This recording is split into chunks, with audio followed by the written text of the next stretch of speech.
देश शिशिरि कृति जागरूका एकाम्रनाद तरुणि करुणावलोका मातर्जयन्ति ममताग्रहमोक्षणानि माहेन्द्रनीलरुचि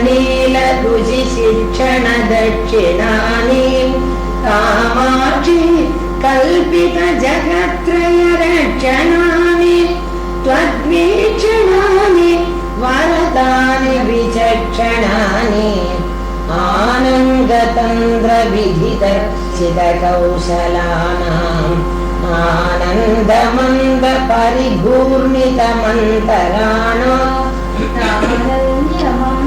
तव ताडित कर्मसीम्याम् कामाक्षि केलति कटाक्ष निरीक्षणानाम् कल्लोलितेन करुणारसवेलितेन कल्माषितेन कमनीय मृदुस्मितेन मामञ्जितेन तव किञ्चन कुञ्जितेन कामाक्षि तेन शिशिरीकुरु वीक्षितेन साहाय्यतं कृतवती मुहुरर्जुनस्य मन्दस्मितस्य परितोषित भीमचेताः कामाक्षि पाण्डव चमूरिव तावकीना कर्णादिकं चलति कन्दकटाक्षलक्ष्मी हस्तं क्षणान्नयतु मे परितापसूर्यम् आनन्दचन्द्रमसमानयतां प्रकाशं कालान्धकार सुषमा कलयन्ति गन्धे कामाक्षि कोमलकटाक्ष निशाकमस्ते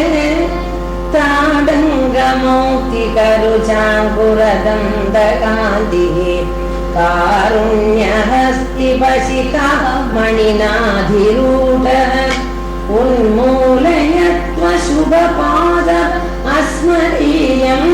कामाक्षि तावक कटाक्षमद गजेन्द्रः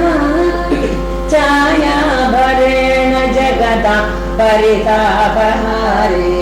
ताडङ्गरत्नमणितल्लज पल्लवस्ति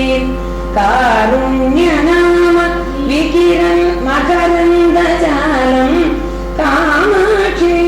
राजते कटाक्षसुरद्रुमस्ते सूर्याश्रय प्रणयिनि मणिकुण्डलां शूलौहित्यकोकनदकानन माननीया यान्ति तव स्मरहरानन कान्तिसिन्धुं कामाक्षि राजति कटाक्षकलिन्दकन्यान् प्राप्नोति यं सुहृदिनं तव पक्षपातात् कामाक्षि वीक्षण विलासकला सद्यस्तमेव किल मुक्ति वधूर्वृणीते तस्मान्निदागमनयो हृदमैक्यमत्यम् यान्ति सदैव मरुदम् अनुकूलभावम् ब्रोवल्लिशक्रधनुरुल्लसिता रसाद्रा कामाक्षि कौतुकतरङ्गि नीलकण्ठा कालं विनीव तव बाधि कटाक्षमाला गङ्गाम्बसि स्मितमये तवनात्मजेव गङ्गाम्बसि स्मितमये तवनात्मजेव गङ्गाधरोरसि नवोत्पलमालिकेव वक्त्रप्रभासरसि शैवलमण्डलीव कामाक्षि राजति कटाक्षरुचि चटाते रतकिमपि कन्दलितान्द्रसज्ञ केदारसिंहि सूर्यामुपभोगयोग्यान् कल्याणसूक्तिलहरि कलमो पुराणः कामाक्षी पक्ष्मलयतु त्वदपाङ्गमेघः चाञ्चल्यमेव नियतं कलयं प्रकृत्या मालिन्यभू श्रुतिपराक्रमजागरूकः कैवल्यमेव किमु कल्पयते न दाना कामाक्षी चित्रमपि ते करुणाकटाक्षः सञ्जीवने जननि चूतशिलीमुखस्य सम्मोहने शशिकिशोरगशेखरस्य संस्तम्भने च ममताग्रहचेक्षितस्य कामाक्षी वीक्षणकला परमौषधं ते नीलोऽपि रागमधिकं जनयन् पुरारे लोलोऽपि भक्तिमधिकं दृढयन्नराणां वक्त्रोऽपि देवि नमतां समतां वितन्वन् कामाक्षी नृत्यतु मयि त्वदपाङ्गपादः कामध्रुवो हृदययन्द्रणजागरूका कामाक्षी चञ्चलदृगञ्चलमेखलाते आश्चर्यमं भजतां झटिति स्वकीय सम्पर्क एव विधुनोति समस्तबन्धान् करोतु विपदं मम कुञ्चितभ्रो चाभाञ्जित श्रुतविदेह भवानुराग रक्षोपकारमनिशं जनयन् जगत्यां कामाक्षी राम इव ते करुणाकटाक्षः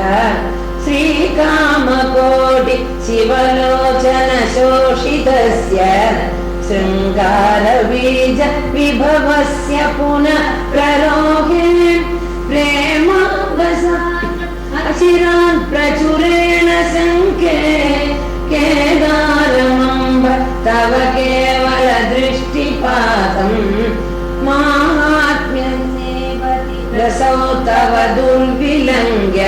संसार विन्ध्यगिरिकुण्डन केलिचुञ्चु पशुपदे सुलगी करोति कामाक्षी वीक्षण विजृम्भण कुम्भजन्म पीयूषवर्ष शिशिरस्फुटदुत्पल श्रीमैत्री निसर्गमधुरा हृदतारकाप्तिः कामाक्षी संसृतवति वपुरष्टमूर्ते ज्योत्स्नायते भगवति त्वदपाङ्गमाला अम्बस्मर प्रतिभटस्य वपुर्मनोज्ञम् अम्भोजकाननमिवाञ्चित् कण्डकाभम् भृङ्गीव चुम्बति सदैव सपक्षपादा कामाक्षी कोमल रुचिस्त्वदपाङ्गमाला केशप्रभापट नीलवितानजाले कामाक्षी कुण्डलमणिश्च विदीपशोभे शङ्खे कटाक्ष रुचिरङ्गतले कृपाख्यां शैलूषिका नटति शङ्करवल्लभेते अत्यन्तशीतलमतन्द्रयदुक्षणार्धम् अस्तोकविभ्रममनङ्ग विलासकन्दम् अल्पस्मितादृतम् अपारकृपाप्रभावम् अक्षिप्ररोगमचिरान् मयि कामकोटि मन्दाक्षरागकरलीकृतिपारतन्त्र्यात् कामाक्षी मन्दरतरां त्वदपाङ्गडोलाम् आरुह्य मन्दमधिकौतुकशालि चक्षुः आनन्दमेति मुहुरद्दशशाङ्कमौले त्रयम्बकं त्रिपुरसुन्दरि हर्म्यभूमिरङ्गं विहारसरसि करुणाप्रवाह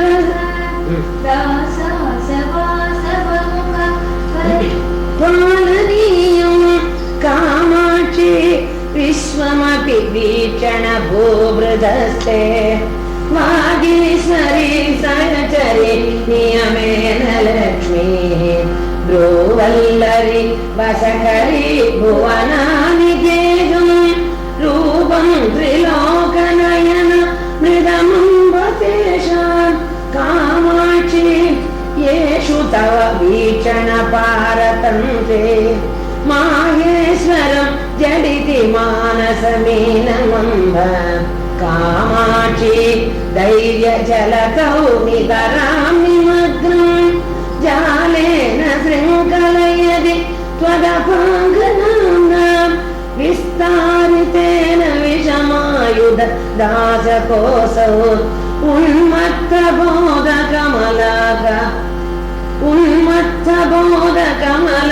उन्मत्तबोधकमलाकरमपजाड्य सम्प्रेरमम् मम मनो विपिने प्रमन्दम् कुण्डीकुरुष्वतरस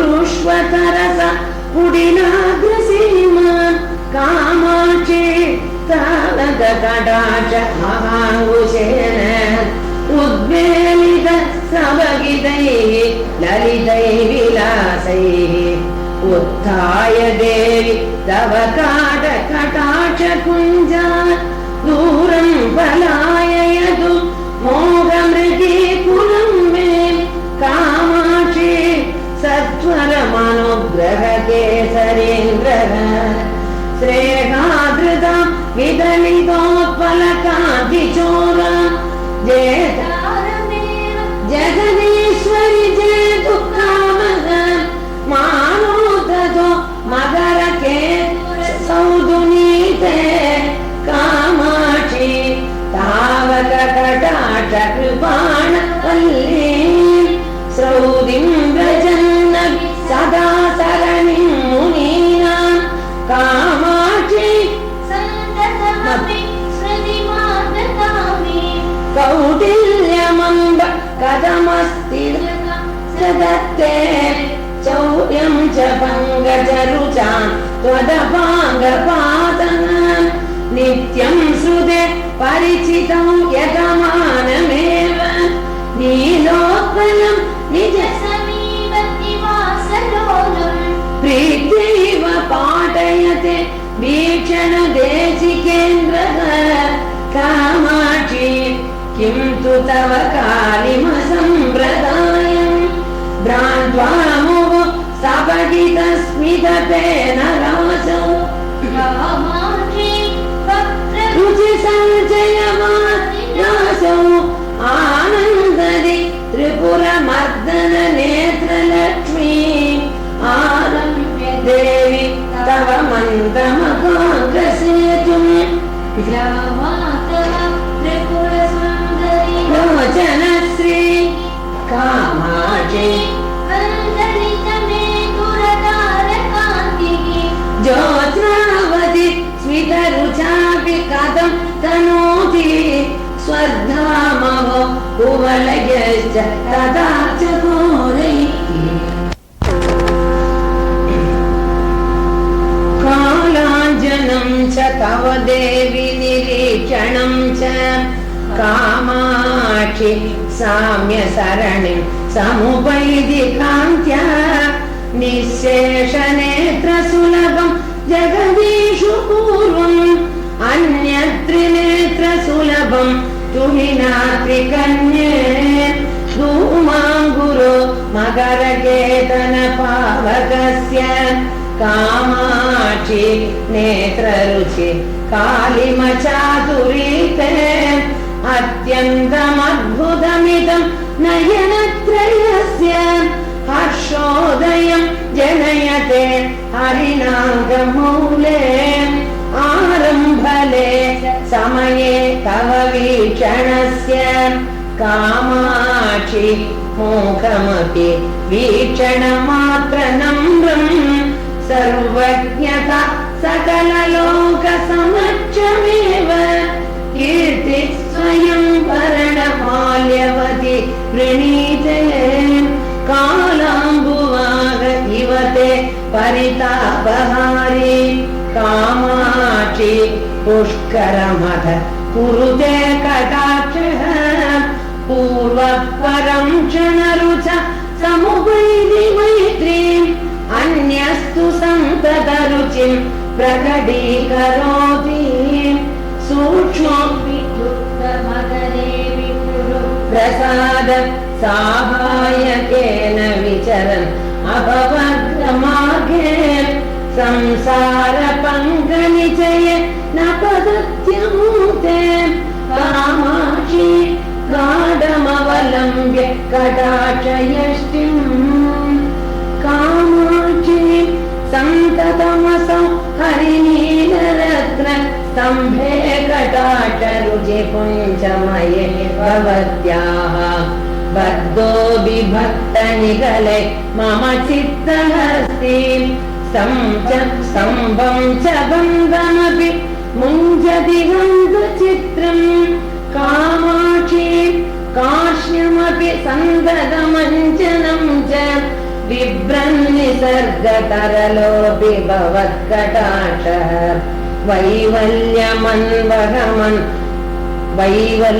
वैवल्यमन्वहमन् जनता च भूयः स्थैर्यं च भक्तहृदयाय कथं ददाति मन्दस्मितस्तवगिदं मणिकुण्डलांशु सोमप्रवालरुचिरं शिशिरीकृशासं कामाक्षि राजति कटाक्षरुचे कदम्बम् उद्यानमम्ब करुण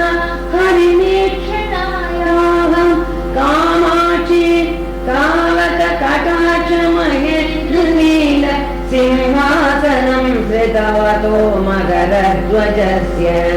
साम्राज्यमङ्गलविधौ मणिकुण्डलश्री नीराञ्जनोत्सव तरङ्गितदीपमाला मातः क्षणं स्नपयम तव वीक्षितेन मन्दाक्षितेन सुजनैरपरोक्षितेन कामाक्षि कर्मविनिरोत्करभास्करेण श्रेयस्करेण मधुपद्युदितस्करेण क्षणं स्नपयम तव वीक्षितेन मन्दाक्षितेन सुजनैरपरोक्षितेन कामाक्षि कर्मतिमिरोत्करभास्करेण श्रेयस्करेण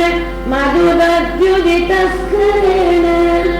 प्रेमापगापयति मज्जनमारचय्य युक्तस्मितां सुकृतभस्म विलेपनेन कामाक्षि कुण्डलमणिद्युदिभिर्जडालः श्रीकण्ठमेव भजते तव दृष्टिपादम् कैवल्यदाय करुणारसकिङ्कराय कामाक्षि कन्दलित विभ्रमशङ्कराय आलोकनाय तव भक्त शिवङ्कराय मातर्नमोऽस्तु परतन्त्रितशङ्कराय साम्राज्यमङ्गलविदो मकरध्वजस्य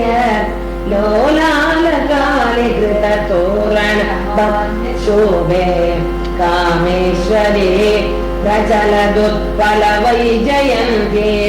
चातुर्यमेधि तव चञ्चल दृष्टिपादः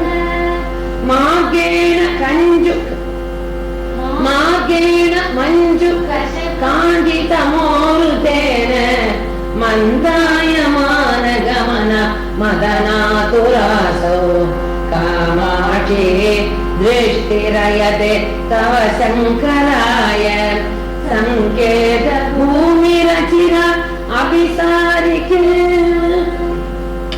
व्रीडानुवृत्ति रमणीकृत सागचर्य शैवानिताङ्गलरुच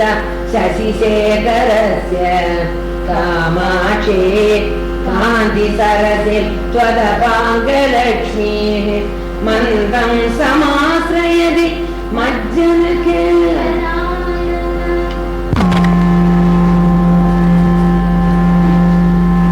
काषायमं सुखमिव प्रकटं दधानो माणिक्यकुण्डलरुचिं ममता विरोधि सृत्यन्तसीमनि रथसुतरां चकास्ते कामाक्षी तावक कटाक्षयतीश्वरोऽसौ पाषाढयेव हरिनीलमणिर्दिनेषु ब्रह्म्लानतां कुवलयं प्रकटीकरोति नैमित्तिको जलगमे मोदकस्ते कामाक्षी शून्यमुपमानमपाङ्गलक्ष्म्याः शृङ्गारविभ्रमवती सुतरां सलज्जा नासाग्रमौक्तिकरुचां कृतमन्दहासा श्यामकटाक्ष सुषमा तव युक्तमेतत् कामाक्षी चुम्बति दिगम्बरवक्त्रबिम्बम् नीलोत्पलेन मधुपेन च दृष्टिपातः कामाक्षी तुल्य इति ते कथमामनन्ति शैत्येन निन्दति यदन्वगमिन्दुपादा पादौरुहेण यदसौ कलहायते च ओष्ठप्रभापटलविद्रुममुद्रिते ते ब्रूवल्लिवीचि सुभगे मुखकाङ्गिसिन्धौ कामाक्षी वारिभरपूरणलम्बमान कालाम्बुवागसरणिं लभते कटाक्षः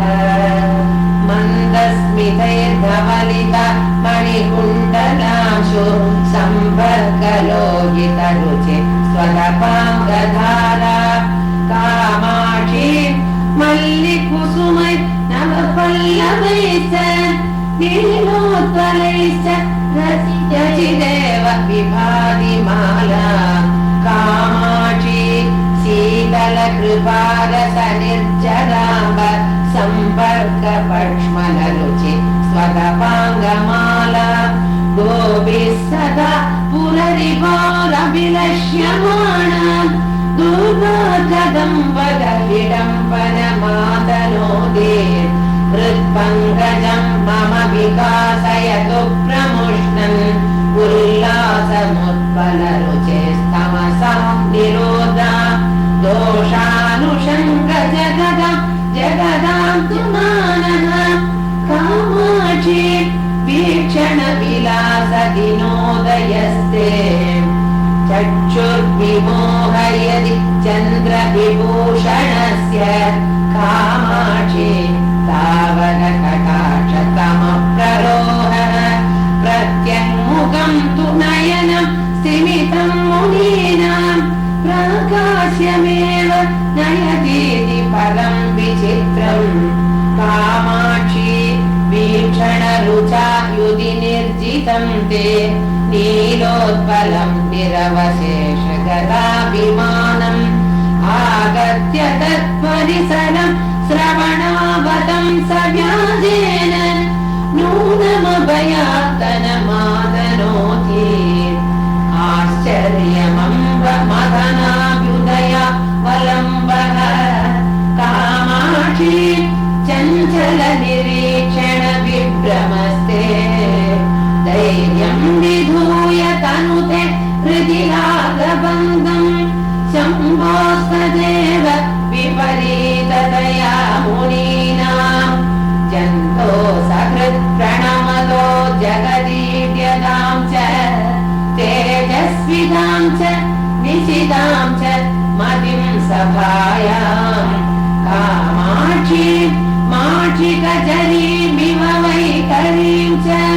लक्ष्मीं च पक्ष्मलयति क्षणवीक्षणं ते कादं विनीतिमयते न जलानुषङ्गं भृङ्गावलि किमुररी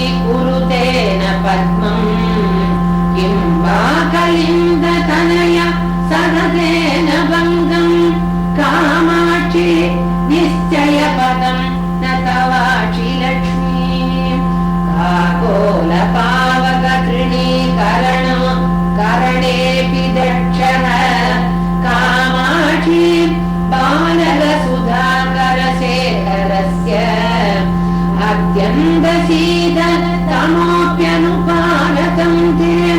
चित्तं विमोहयति चित्रमयं कटाक्षः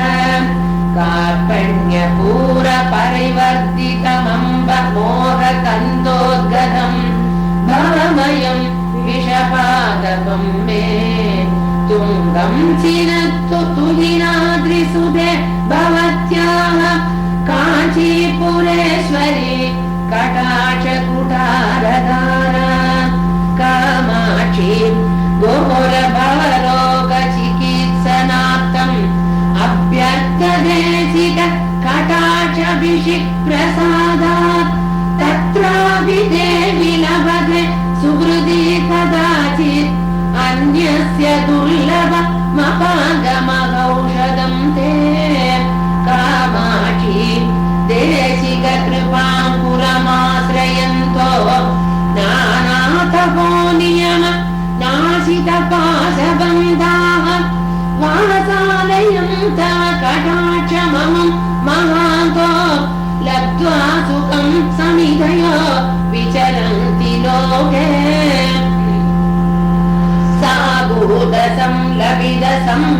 सागूतसंलभितसंहृतमुग्धहासं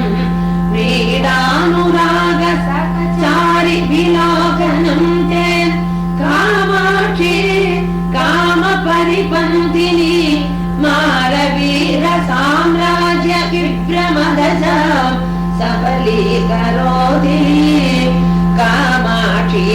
विभ्रमबलैर्निधिर्विधाय ब्रूवल्लि चापकुटिनि कृतिमेव चित्रम् स्वाधीनतां तव निनाय शशाङ्कमौले अङ्गातराजसुगलाभमपाङ्ग वीरना कामाकुलैकनिलय सदृष्टिपातः कामाक्षी भक्तमनसा प्रददातु कामान् स्वयमपि प्रकटीकरोति वैराग्यमेव कथमेष महामुनीनां कालाम्बुवाहनिवगैकलायते ते कामाक्षी कालिममदेन सदा कटाक्षः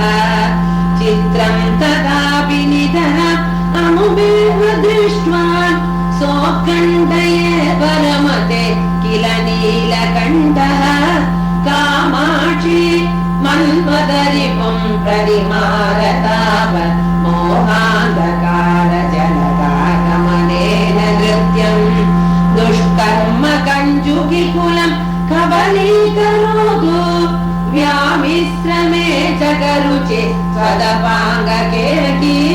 कामाक्षी मन्मदरिपोरवलोकनेषु कातं पयोजमिव तापकमक्षिपातं प्रेमागमो दिवसवद्विकचीकरोति लज्जाभरो रजनिवन्मुकुलीकरोति मूको विरिञ्जति परं पुरुषः कुरूपः कन्दर्पदि धृतसराजगिम्पशानः कामाक्षी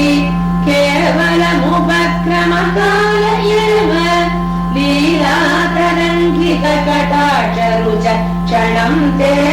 नीलालका मधुकरन्ति मनोज्ञनास मुक्तारुच साङ्गुरन्दी कारुण्यमम्ब मकरन्ददिकामकोटि मन्ये तद कमलमेव विलोचनं ते आकाङ्क्ष्यमाण फलदान विचक्षणायाः कामाक्षी तावक कटाक्षक कामधेनो सम्पर्कयेव कथमम्ब विमुक्तपाशबन्धाः स्फुटं तनुभृत पशुतां त्यजन्ति संसारधर्म परितापजुषा नराणां कामाक्षी शीतलतराणि तवेक्षितानि चन्द्रातवन्ति घनचन्दन कद्दमन्ति मुक्ता गुणन्ति हिमवा जनन्ति प्रेमाम्बुरासितदस्नपितानि चित्रम् कामाक्षी तावककटाक्ष निरीक्षणानि सन्दुक्षयन्ति मुहुरिर्धनराशिरीत्या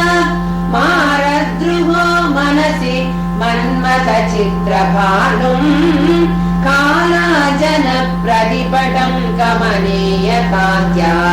कन्दर्पतन्त्रकलया कलितानुभावम् काञ्चीविहाररसिके कलुषातिचोरम् कल्लोलयस्व मयि ते करुणाकटाक्षम् क्रान्तेन मन्मथमदेन विमोह्यमान स्वान्तेन चूदतरु मूलगतस्य पुंसः कान्तेन किञ्चिदवलोकलोचनस्य प्रान्तेन मां जननि काञ्चीपुरि विभूषे कामाक्षिके विसुजनस्वदपाङ्गसङ्के कण्ठेन कन्दलितकालिम सम्प्रदायाः उत्तम सकल्पित चकोर कुटुम्बपोष नक्तं दिव प्रसवभूनयन भवन्ति नीलोत्पल प्रसवकान्ति निदर्शनेन कारुण्य विभ्रमजुषा तव वीक्षणेन कामाक्षी कर्म जलदे कलशी सुतेन पाशत्रयात्मयममि परिमोचनीया अत्यन्त चञ्चलमकृत्रिममञ्जनं किम् जङ्कारभङ्गिरहिता किमु भृङ्गमाला धूमाङ्कुर किमु हुदासन सङ्गहीनः कामाक्षी नेत्ररुचि नीलिम कन्दलीते कामाक्षी नित्यमय मञ्जरिरस्तु मुक्तिबीजाय विभ्रममदोदय भूमिकाय कन्दर्पदर्प पुनरुद्भव सिद्धिताय कल्याणदाय तव देवि त्रिकञ्चलाय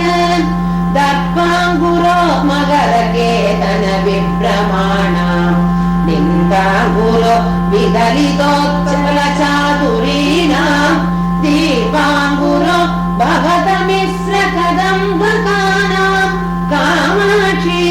पालयतु मां पदपादपादः कैवल्य दिव्यमणिरोहण पर्वतेभ्यः कारुण्य निर्जर भयकृतमज्जनेभ्यः कामाक्षी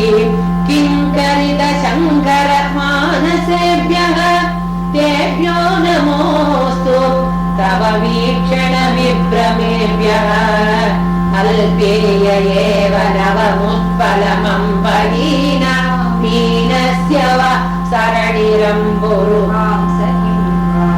दूरे मृगीदृशमञ्च समञ्जनं च कामाक्षी वीक्षणरुचौ तव तर्कयामः मिश्रीभवत्करलपङ्किल शङ्करोर श्रीमाङ्गणे किमपि लिङ्गनमाददानः हेलावधूत ललित श्रवणोत्पलोऽसौ कामाक्षी बाल इव राजदिते कटाक्षः प्रौढीकरोति विदुषां नवसूक्तिधाडि चूदाटवीषु बुधकोकिललाल्यमानम् माद्वीरसं परिमलं च निरर्गलं ते कामाक्षी वीक्षण विलास वसन्तलक्ष्मी कूलङ्कषं वितनुते करुणाम्बुवर्षी सारस्वतं सुहृदिन सुलभं प्रवाहम् तुच्छीकरोति यमुनाम्बुतरङ्गभङ्गी कामाक्षी किं तत् कटाक्ष महाभुवः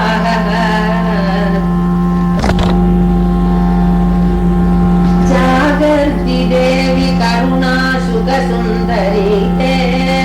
ताडङ्गरत्नरुचिदाडिम कण्ठ कामाक्षी निर्भरकटाक्ष मरीचिपुञ्ज माहेन्द्रनीलमणिपञ्चर मध्यभागे कामाक्षी सत्कुवलयस्य सगोत्रभावात् आक्रामति श्रुतिमसौ तव दृष्टिपातः किं च स्फुटं कुटिलतां प्रकटीकरोति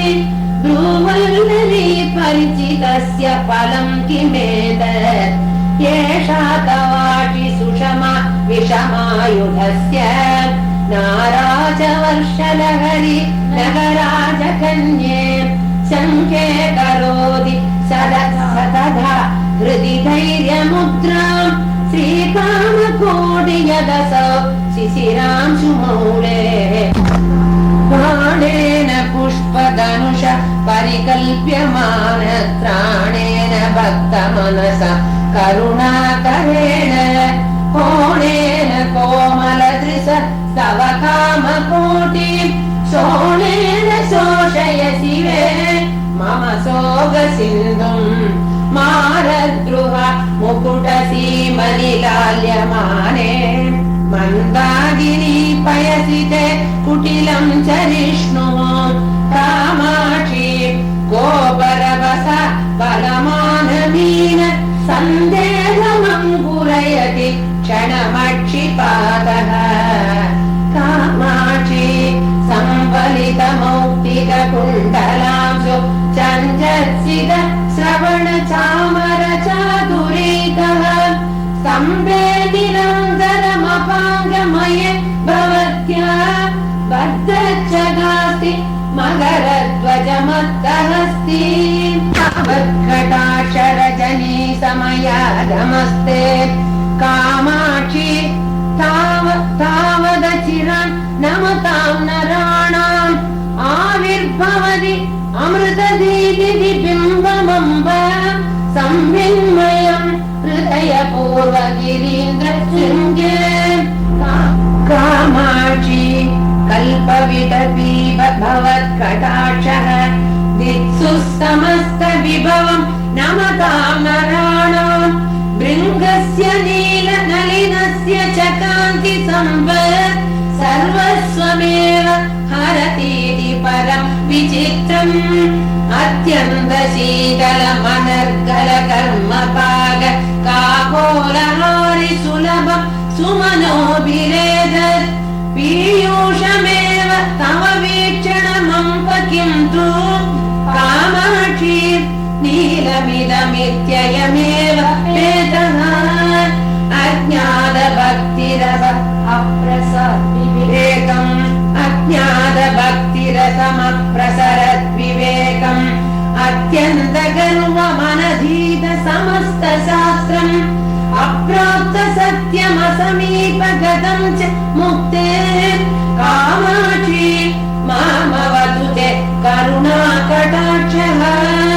पादेन लोचनरुचे तव कामकोटि पोतेन पादकपयोधि भयातुराणां पूतेन तेन नवकाचन कुण्डलां सुवीतेन सीधनय भूधर कन्यके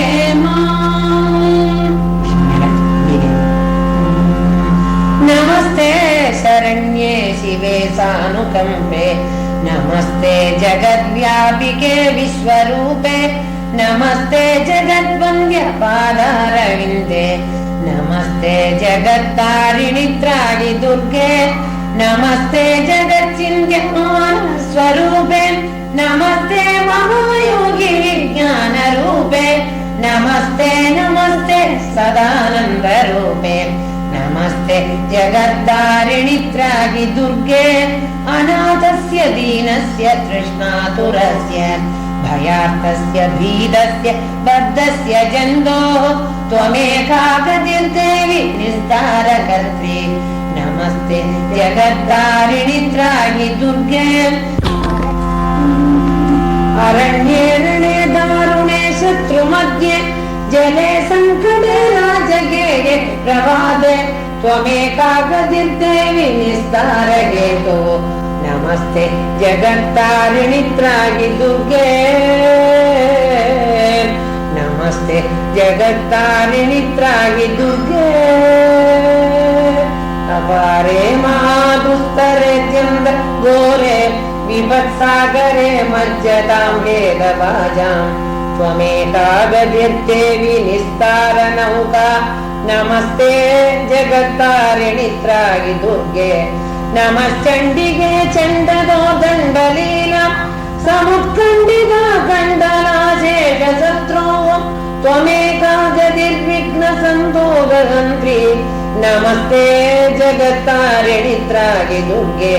ತ್ವಮೇಕಾ ಸಧಾರಾದಿತಾ ಸತ್ಯವಾದಿರ್ ಅನೇಕಾ ಕಿಲ ಕ್ರೋಧನಾ ಕ್ರೋಧನಿಷ್ಠ ಇಡಾ ಪಿಂಗಲಾ ತುಂ ಸುಷುಮ್ನಾ ಚ ನಾಡಿ ನಮಸ್ತೆ ಜಗತ್ತಾರಿಣಿ ತ್ರಾಗಿ ದುರ್ಗೆ ನಮೋ ದೇವಿ ದುರ್ಗೆ ಶಿವೆ ಭೀಮನಾದೆ ಸದಾ ಸರ್ವ ಸಿದ್ಧಿ ಪ್ರದಾತ್ರಿ ಸ್ವರೂಪೆ ವಿಭೂತಿ ಸದಾ ಕಾಲ ರಾತ್ರಿ ಸ್ವರೂಪೆ ನಮಸ್ತೆ ಜಗತ್ತಾರಿಣಿ ತ್ರಾಗಿ ದುರ್ಗೆ ಶರಣಮಸಿ ಸುರಾಣಾಂ ಸಿದ್ಧ ವಿದ್ಯಾಧರಾಣಾಂ ಮುನಿಧನುಜವರಾಣಾಂ ವ್ಯಾಧಿ ಪೀಡಿತಾನಾಂ ನೃಪತಿ ಗೃಹಜತಾನಾಂ ದಸ್ಯುಭಿತ್ರಾಸಿದಾನಾಂ ತ್ವಮಸಿ ಶರಣಮೇಕಾ ದೇವಿ ದುರ್ಗೆ ಪ್ರಸೀದ ತ್ವಮಸಿ ಶರಣಮೇಕಾ ದೇವಿ ದುರ್ಗೆ ಪ್ರಸೀದ ತ್ವಮಸಿ ಶರಣಮೇಕಾ ದೇವಿ ದುರ್ಗೆ ಪ್ರಸೀದ